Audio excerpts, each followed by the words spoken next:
Very good morning and welcome to my online classes. I am doctor Ashok Yadav. और बच्चों, हम बात कर रहे हैं एनिमल फिजियोलॉजी के विषय में। पिछले वीडियोस में बच्चों हम लोगों ने एनिमल फिजियोलॉजी के अंतर्गत हम लोगों ने बच्चों डाइजेशन एंड एब्जॉर्प्शंस में कार्बोहाइड्रेट्स के विषय में बहुत अच्छे से पढ़ लिया था, जिसमें बच्चों हम लोगों ने ये देखा इस पूरे यूनिवर्स में जितने भी लिविंग क्रिएचर्स हैं, जितने भी लिविंग ऑर्गेनिज्म हैं, उनको जीवित रहने के लिए बच्चों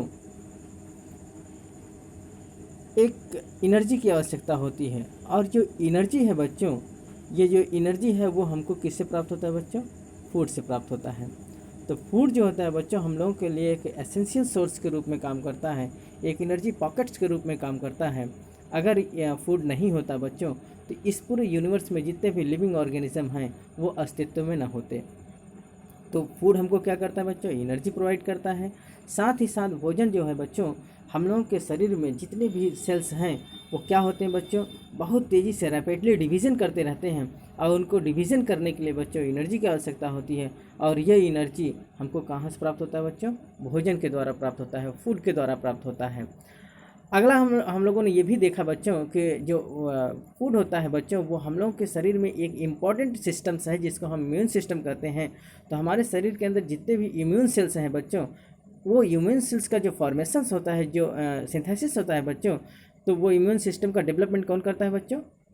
वो फूड करते हैं। अर्थात फूड जो है उनके लिए बहुत आवश्यक होते हैं। तो भोजन के द्वारा ही सेल का डिवीज़न होता है, भोजन के द्वारा हमको एनर्जी मिलता है, और भोजन के द्वारा ही बच्चों हमारे शरीर के अंदर इम्यून सिस्टम का डेवलपमेंट होता है। इन सब के विषय में बच्चों हम लोगों ने बहुत अच्छे से पढ़ लिया था। साथ ही बच्चों हम लोगों ने ये भी देखा कि कार्बोहाइड्रेट्स जो होता है बच्चों, हम लोगों के लिए क्या होता है बच्चों? एक रिकरेंट एनर्जी के लिए एनर्जी के रूप में होता है। अर्थात हमको अगर तत्काल एनर्जी चाहिए, रिकरेंट एनर्जी चाहिए, तो उसके लिए केवल एक ही सोर्स है बच्चों, वो क्या है? कार्बोहाइड्रेट्स। क्योंकि कार्बोहाइड्रेट्स हमको क्या करता है बच्चों? रिकरेंट एनर्जी देता है। इसलिए हमारे दैनिक जीवन में, हमारे सेलुलर एक्टिविटीज़ के लिए, हमारे मेटाबॉलिक एक्टिविटीज़ के लिए कार्बोहाइड्रेट का बहुत अहम रोल होता है, बहुत इंपॉर्टेंट रोल होता है।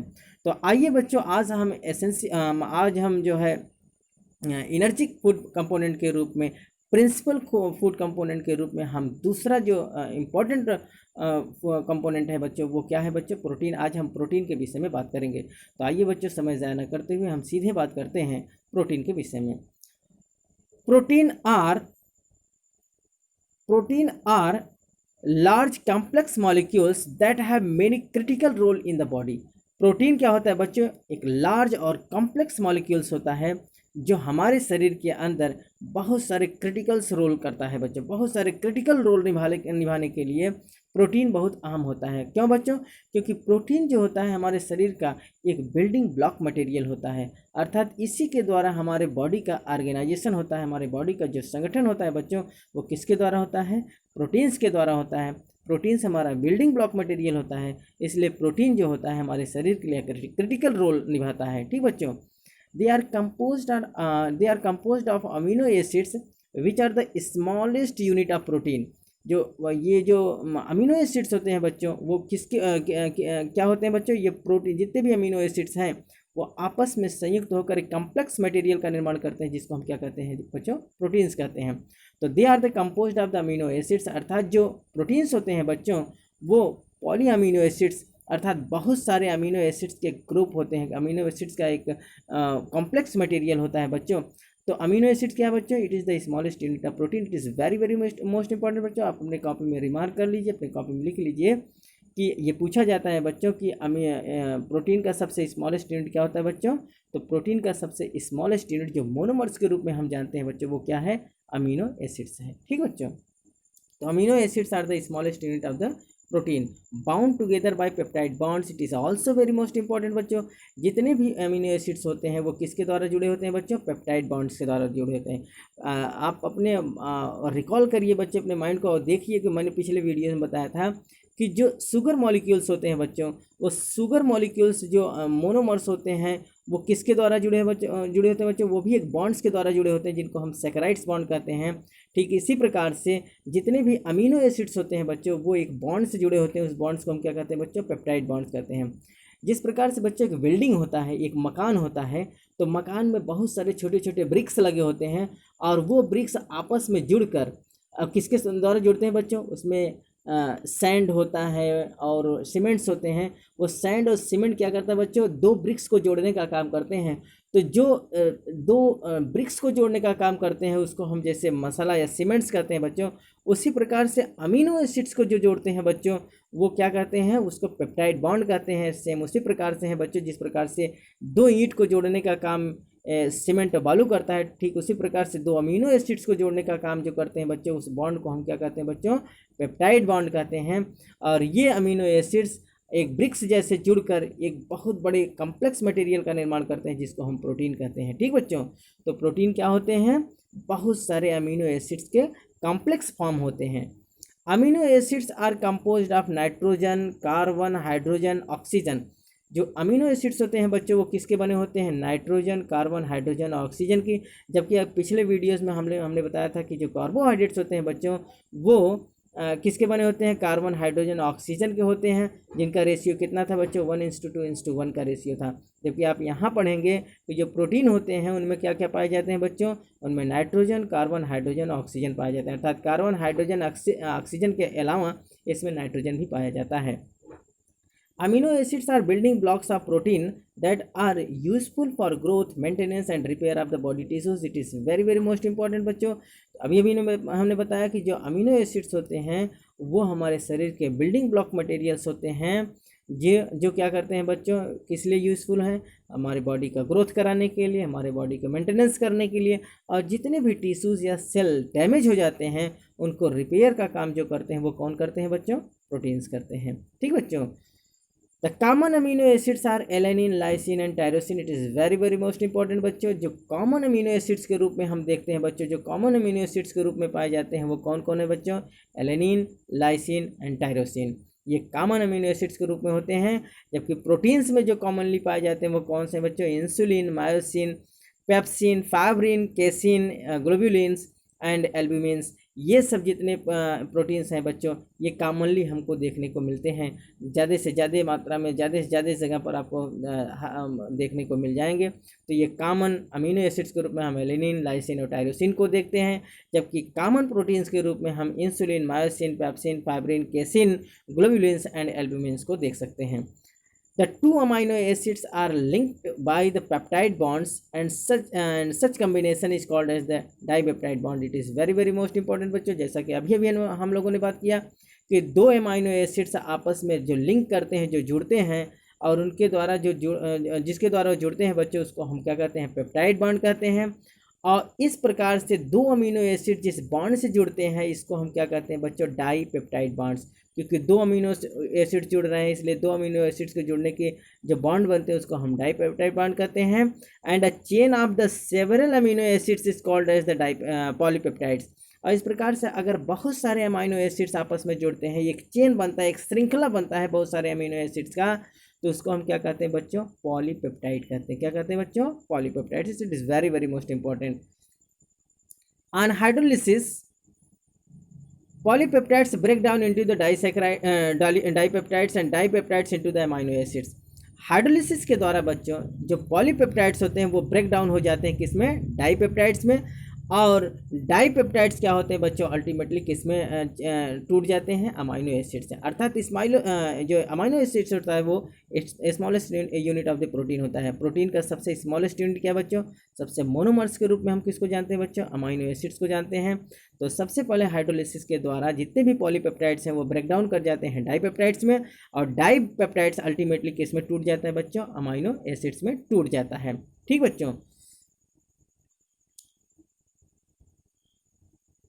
The synthesis and hydrolysis of the proteins is always governed by the enzymes. तो जो प्रोटीन्स का सिंथेसिस होता है, फॉर्मेशन होता है और हाइड्रोलिसिस होता है बच्चों, ये सब जो कराता है वो कौन कराता है बच्चों, enzymes. Because enzymes is responsible for the synthesis and hydrolysis of the proteins. जो एंजाइम्स होते हैं बच्चों, ये किसी भी रासायनिक प्रक्रिया को घटाते भी हैं और बढ़ाते भी हैं, अर्थात उनको इनहिबिट भी करते हैं और उसको प्रमोट करने का काम कौन करते हैं बच्चों? एंजाइम्स करते हैं।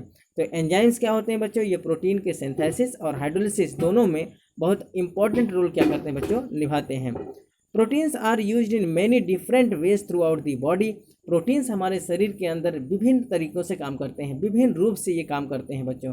सच as part of the DNA. जो प्रोटीन्स होते हैं बच्चों, ये डीएनए के भी पार्ट होते हैं। प्रोटीन क्या होते हैं बच्चों? ये डीएनए में भी पाए जाते हैं, तो डीएनए के भी पार्ट होते हैं। Proteins are also the part of the haemoglobin.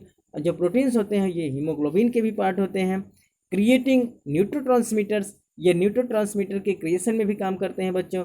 Creating antibodies in the blood, हमारे शरीर में जो एंटीबॉडीज़ का फॉर्मेशन होता है बच्चों, वहाँ भी प्रोटीन का बहुत इंपॉर्टेंट रोल होता है। अर्थात प्रोटीन क्या करते हैं? एंटीबॉडीज़ को बनाने में, क्रिएटिंग करने में बहुत इंपॉर्टेंट रोल निभाते हैं। Part of the keratin in hair and nails, बाल और नेल्स, बाल, हेयर्स और नेल्स में भी जो केराटिन प्रोटीन होता है बच्चों, ये केराटिन प्रोटीन में भी जो केराटिन है बच्चों, इसमें भी ये प्रोटीन का एक पार्ट, केराटिन भी एक प्रोटीन का ही पार्ट होता है। तो केराटिन प्रोटीन के द्वारा हमारा हेयर और नेल्स का भी फॉर्मेशन, हमारे हेयर और नेल्स में क्या पाया जाता है बच्चों? केराटिन प्रोटीन पाया जाता है। Creating enzyme through out the body, हमारे पूरे शरीर में जो एंजाइम्स का फॉर्मेशन होता है बच्चों, वो क्या है? Enzymes is also a type of the proteins. तो ये प्रोटीन क्या होता है बच्चों? हमारे शरीर में विभिन्न तरीके से काम करते हैं, डिफरेंट वेज से हमारे शरीर के अंदर ये काम करते हैं। तो प्रोटीन क्या है बच्चों? It is the important and essential, it is the important and major, that is the principal component of the food materials. ठीक बच्चों, in the gastrointestinal tract, sorry, in the gastrointestinal tract, protein undergoes hydrolysis via proteolytic enzyme resulting in amino acids।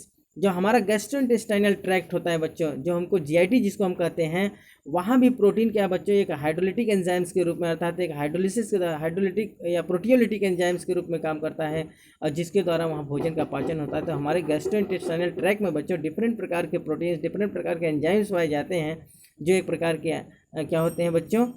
Digestive materials के रूप में, अर्थात वो digestive enzymes के रूप में काम करते हैं, जो हमारे भोजन को पचाने में मदद करते हैं। तो गैस्ट्रोइंटेस्टाइनल ट्रैक्ट में क्या पाए जाते हैं बच्चों? एक प्रकार के प्रोटियोलिटिक एंजाइम्स पाए जाते हैं।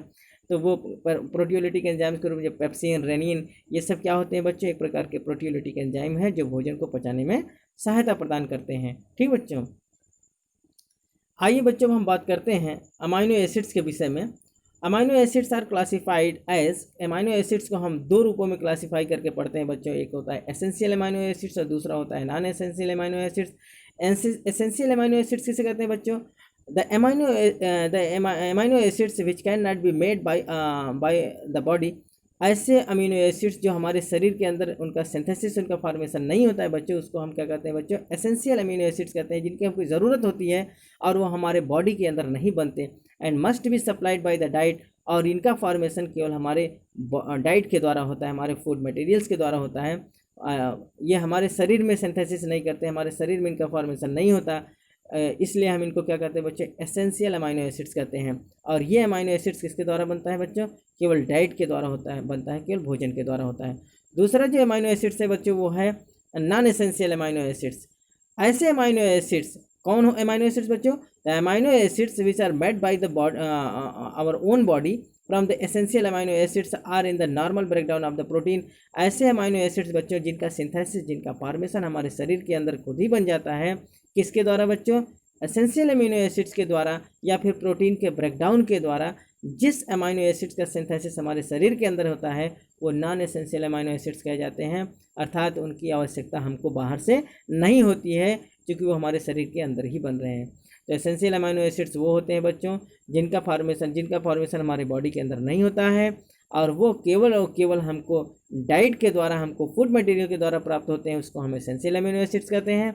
और ऐसे अमीनो एसिड्स बच्चों जिनका सिंथेसिस, जिनका फॉर्मेशन हमारे शरीर के अंदर होता है, उनको हम क्या कहते हैं बच्चों? नॉन एसेंशियल अमीनो एसिड्स कहते हैं। और ये अमीनो एसिड्स किसके द्वारा बनते हैं? एसेंशियल अमीनो एसिड्स के द्वारा या फिर प्रोटीन के ब्रेकडाउन से बनते हैं। आइए बच्चों हम बात करते हैं प्रोटीन्स के विषय में। प्रोटीन्स भी हम दो प्रकार से प्रोटीन्स को जानते हैं बच्चों। पहला होता है कंप्लीट प्रोटीन्स और दूसरा होता है इनकम्प्लीट प्रोटीन्स। ऐसे proteins which are usually of the animals origin, ऐसे प्रोटीन्स बच्चों जो जिनका ओरिजिन एनिमल्स के द्वारा होता है, अर्थात जो जंतुओं के द्वारा प्राप्त प्रोटीन्स होते हैं उनको हम कंप्लीट प्रोटीन्स कहते हैं। Contain all essential amino acids, इनमें क्या होता है बच्चों, सभी एसेंशियल अमीनो एसिड्स पाए जाते हैं, which the body cannot synthesize itself, जिसको हमारा शरीर स्वयं नहीं बना सकता।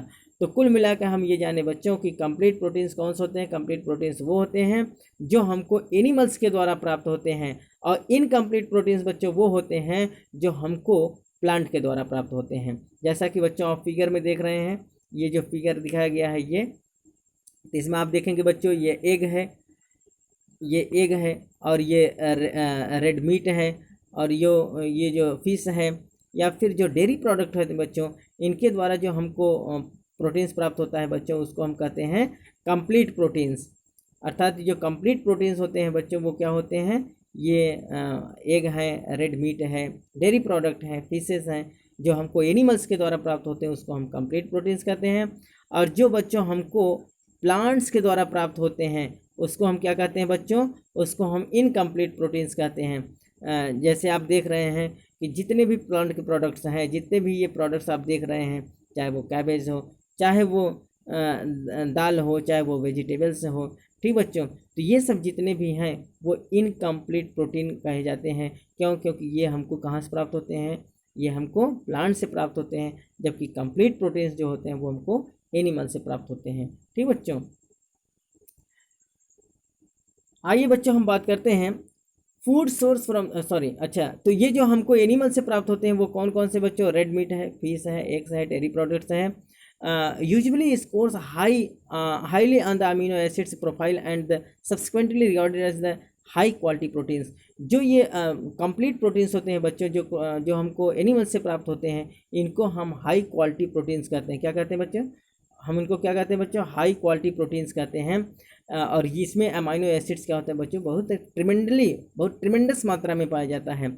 सम vegetables are good source of the protein. कुछ जो प्लांट्स होते हैं बच्चों, प्लांट्स के द्वारा, वेजिटेबल्स के द्वारा हमको अच्छे प्रोटीन्स प्राप्त होते हैं। वो कौन कौन से हैं बच्चों, बीन्स हैं, पीज हैं, लेंटिल्स हैं एंड सीवीड्स हैं। अर्थात बीन्स, जितने भी दलहन के प्रोडक्ट्स होते हैं, जितने भी दलहन होते हैं, दलहन के द्वारा हमको क्या मिलता है बच्चों, ज़्यादा से ज़्यादा प्रोटीन मिलता है। सोयाबीन जो होता है बच्चों, इनसे हमको ज़्यादा से ज़्यादा प्रोटीन मिलता है। तो जितने भी वेजिटेबल्स के द्वारा हमको सोर्स प्राप्त होते हैं बच्चों, वो सब क्या कहे जाते हैं, इनकम्प्लीट प्रोटीन्स कहे जाते हैं। और जो एनिमल्स के द्वारा हमको प्रोटीन प्राप्त होते हैं बच्चों, उनको हम कंप्लीट प्रोटीन्स कहते हैं। तो अगर हम सोर्स के रूप में देख रहे हैं तो बच्चों, एनिमल से हमको क्या मिलता है, रेड मीट मिलता है, फिश मिलता है, एग्स मिलता है, डेयरी प्रोडक्ट, इनसे हमको प्रोटीन प्राप्त होता है। जबकि प्लांट्स के द्वारा जो हमको बीन्स मिलते हैं, फलियां मिलती हैं, या फिर दलहन मिलते हैं, या फिर जो ये हमको लेंटिल्स मिलते हैं, इनके द्वारा हमको क्या मिलता है बच्चों, वो इनकम्प्लीट प्रोटीन्स के रूप में मिलते हैं, जो हमको वेजिटेबल से प्राप्त होते हैं, जो हमको प्लांट से प्राप्त होते हैं। आइए बच्चों हम देखते हैं कि प्रोटीन्स का रिक्वायरमेंट कितना होना चाहिए, कितना प्रोटीन्स हमारे डाइट में ज़रूरी है। तो the recommended daily allowance of the proteins for, हमारे शरीर के लिए जो डेली प्रोटीन्स चाहिए वो कितना चाहिए बच्चों, अडल्ट फीमेल के लिए 46 gram per day. Adult females के लिए कितना चाहिए बच्चों, 46 gram per day. More in children, pregnant ladies and lactating womens, अर्थात जो छोटे बच्चे होते हैं बच्चों, इन्फेंसी स्टेज के जो बच्चे होते हैं उनको, और जो प्रेग्नेंट लेडीज़ होती हैं, गर्भावस्था की जो लेडीज़ होती हैं उनमें, और जो दूध पिलाती हुई महिलाएं होती हैं उनके लिए ज़्यादा प्रोटीन की आवश्यकता है। अर्थात 46 ग्राम पर डे के से भी ज़्यादा उनको आवश्यकता होती है, क्योंकि उनके दैनिक जीवन में प्रोटीन ज़्यादा यूज होता है। इसलिए जो लैक्टेटिंग जो वुमेंस होती हैं, प्रेग्नेंट वुमेंस होती हैं, और जो चिल्ड्रंस होते हैं बच्चों, उनमें प्रोटीन का जो अमाउंट है वो ज़्यादा होना चाहिए। लेकिन जो एक अडल्ट फीमेल है उसके लिए जो एवरेज माना गया है प्रोटीन, वो कितना होना चाहिए बच्चों, 46 ग्राम पर डे। जबकि अडल्ट मेल के लिए जो प्रोटीन्स का डाइट पर डे होना चाहिए वो 56 ग्राम पर डे होना चाहिए। कितना ग्राम होना चाहिए बच्चों, 56 gram per day. Approximately 10 to 35% of daily calorie intake should be protein. जो हम पर डे जो कैलोरिक डाइट लेते हैं बच्चों, जो हम लोग अपने भोजन के रूप में लेते हैं, जो बैलेंस डाइट के रूप में जो फूड मटेरियल्स लेते हैं बच्चों, उनमें से 10 से 35% जो होता है डेली कैलोरिक इंटेक जो होता है बच्चों, वो प्रोटीन्स का होता है। अर्थात जितना भी हम बैलेंस डाइट लेते हैं उसमें प्रोटीन का कितना काउंट होता है, कितना परसेंट होता है बच्चों, 10 से 35 ग्राम 10 से 35% जो होता है डेली कैलोरिक इंटेक के रूप में क्या होता है बच्चों, वो प्रोटीन्स होता है। ठीक बच्चों, अब देखते हैं बच्चों कि अगर प्रोटीन का एक्सेस मात्रा हो जाए, प्रोटीन ज़्यादा एक्सेस हो जाए तो क्या हो सकता है।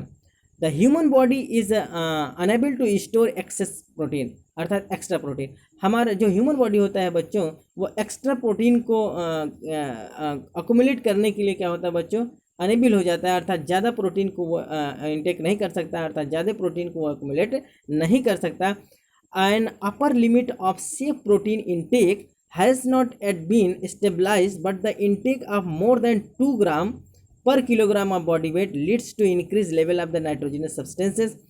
अर्थात बच्चों अपर लिमिट से जो एक सेफ प्रोटीन इंटेक होता है, उससे ज़्यादा अगर हम प्रोटीन लेते हैं तो वो क्या होता है, अर्थात कितना प्रोटीन बच्चों, 2 ग्राम पर किलोग्राम ऑफ बॉडी वेट। अगर 2 किलोग्राम पर किलोग्राम ऑफ बॉडी वेट से ज़्यादा प्रोटीन अगर हम लेते हैं बच्चों, तो वो हमारे स्वास्थ्य के लिए हानिकारक होता है। क्या होगा बच्चों, हमारे शरीर में नाइट्रोजनस इन्वेस्ट अर्थात नाइट्रोजनस सब्सटेंसेस का मात्रा क्या हो सकता है, बढ़ सकता है। अर्थात हमारे शरीर में ग्लूकोज का एक्सक्रीशन बढ़ सकता है, यूरिक एसिड का एक्सक्रीशन बढ़ सकता है, अमाइनो एसिड्स का अमोनिया का एक्सक्रीशन बढ़ सकता है। अर्थात ये सब इनकी क्वांटिटीज़ हमारे यूरिन में ज़्यादा से ज़्यादा आएगा।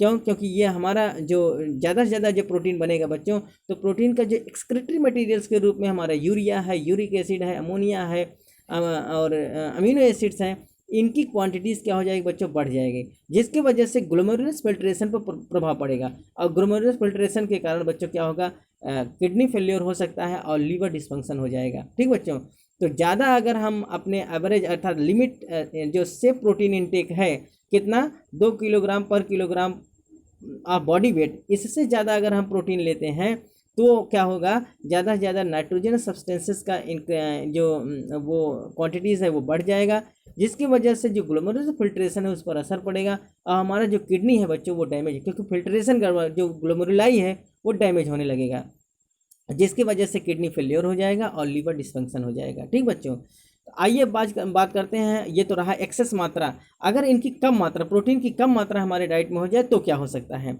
Deficiency of protein diet in blood leads to malnutrition and kwashiorkor disease.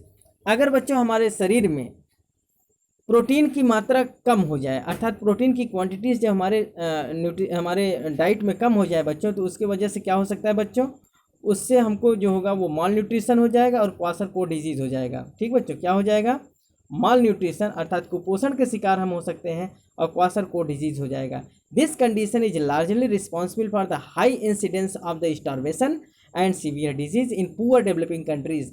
और ये क्यों होता है बच्चों, ये किस जगह इस प्रकार का प्रॉब्लम पाया जाता है, इस प्रकार का जो स्कॉर्सिटी है प्रोटीन की वो कहाँ पाई जाएगी बच्चों, अर्थात जो स्टार्वेशन भुखमरी में और जो बहुत सारे सीवियर डिजीज से ग्रसित लोग होंगे, और ये कहाँ देखने को मिलेगा, जो पुअर डेवलपिंग कंट्रीज़ हैं बच्चों, जो पुअर कंट्रीज़ हैं वहाँ के लोगों में प्रोटीन की डिफिशियंसी पाई जाती है, जिसकी वजह से वो कुपोषण के शिकार बन जाते हैं और क्वाशरकोट की बीमारी उनमें देखी जा सकती है।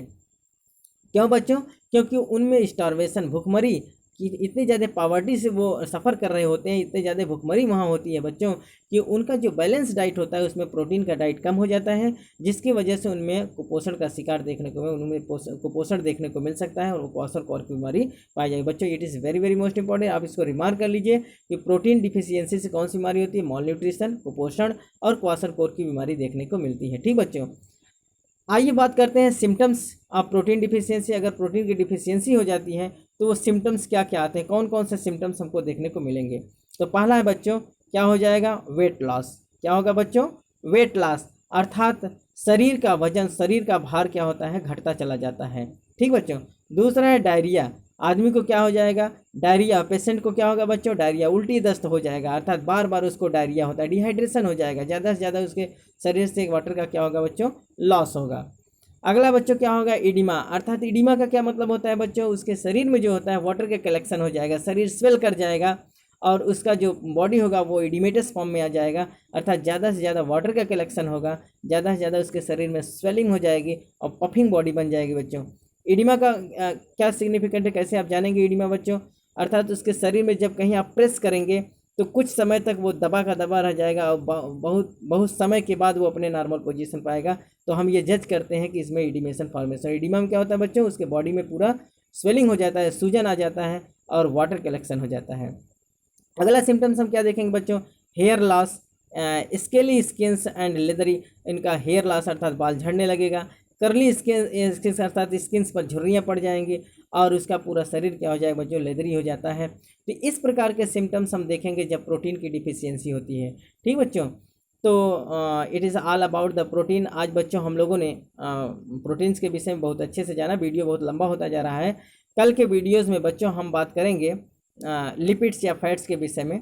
उम्मीद है आपको अच्छे से समझ में आया होगा। अगर बच्चों आपको ये वीडियो अच्छे से समझ में आया हो तो ज़्यादा से ज़्यादा इस वीडियो को बच्चों आप सब्सक्राइब करें, लाइक करें, अपने फ्रेंड्स सर्किल में इसको शेयर करें, जिससे भी उनकी भी तैयारी बच्चों सुचारू रूप से चल सके। तब तक के लिए बच्चों धन्यवाद।